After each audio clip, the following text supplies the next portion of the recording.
According to his account, the first place of refuge happened in Balintawak, especially in the house and yard of Apolonio Samson at Kangkong. Among with him were Andres Bonifacio, Emilio Jacinto, Procopio Bonifacio, Teodoro Plata, and Aguedo del Rosario.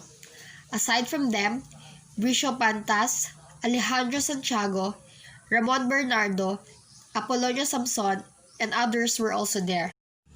There were no decision made, rather only views were exchanged. It was in the storehouse and yard of Juan Ramos at Pugad Lawin where they had a discussion whether they will start the revolution against the Spaniard on August 29, 1896. Teodoro Plata was the only one who protested and fought against a war. After the meeting, the people who were present tore their cedula certificate and shouted, "Long live the Philippines! Long live the Philippines!"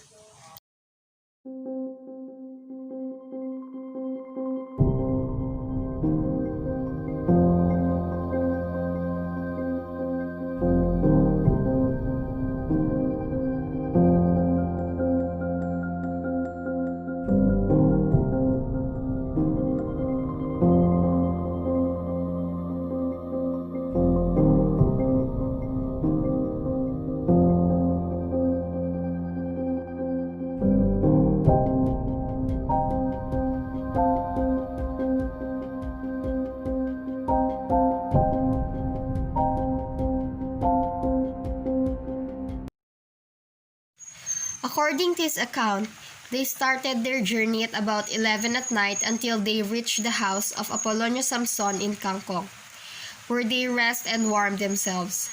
Saturday, August 22, 1896, Supremo assigned guards at 5 o'clock and placed detachment at the Balintawak boundary. More than 300 men assembled and carried assorted weapons, bolos, spears, daggers, a dozen of small revolvers, and a rifle. The Supremo were worried of a sudden attack by the enemy, so he decided to move to a site called Bahay Toro. On August 23, 1896, they arrived at Cabezang Melchora, where it was crowded by the Katipuneros. On Monday, August 24, 1896, Supremo called a meeting inside Cabezang Melchora's barn. On both sides of the table were Dr. Pio Valenzuela, Emilio Jacinto, Bricio Pantas, Enrique Pacheco, Ramon Bernardo, Pantaleon Torres, Francesco Carrion, Vicente Fernandez, Teodoro Plata, and others. The following matters were approved at the meeting. First, an uprising to defend the people's freedom was to be started at midnight of Saturday, August 29, 1896. Second, to be on a state of alert so that the Katipunan forces could strike the situation arise where the enemy was at an advantage. Thus, the uprising could be started earlier than the agreed time of midnight, August 29, 1896, should a favorable opportunity arise at that date.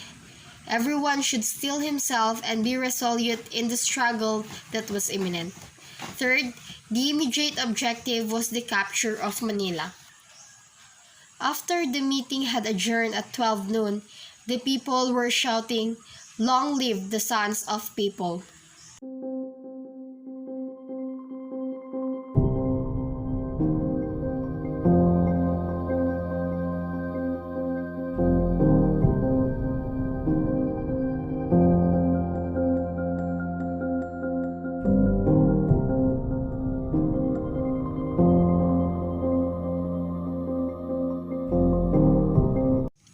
According to his account, a big meeting was held in Balintawak, August 26, 1896. The purpose of the meeting was to discuss when the uprising was to take place. Teodoro Plata, Bishop Pantas, and Pio Valenzuela were all opposed to starting the revolution too early, for it will distress people if the revolution will start without adequate preparation. Supremo left and went outside and told the people about their discussion. He delivered a speech about whether they will wait for the Spaniards to shoot them or start the uprising early.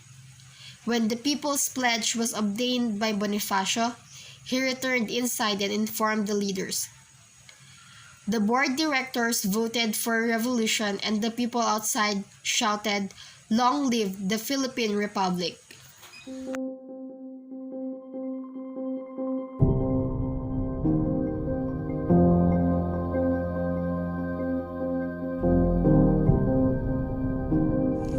According to her account, the activities of the Katipunan reached nearly all comers of Philippine archipelago.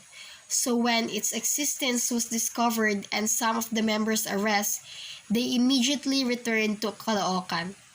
Bonifacio and his men left the town, gathered, and was then the uprising began. With the first cry for freedom on August 25, 1896, when she knew that the Spanish will arrest her, she immediately fled to Manila and joined Bonifacio fight for the freedom.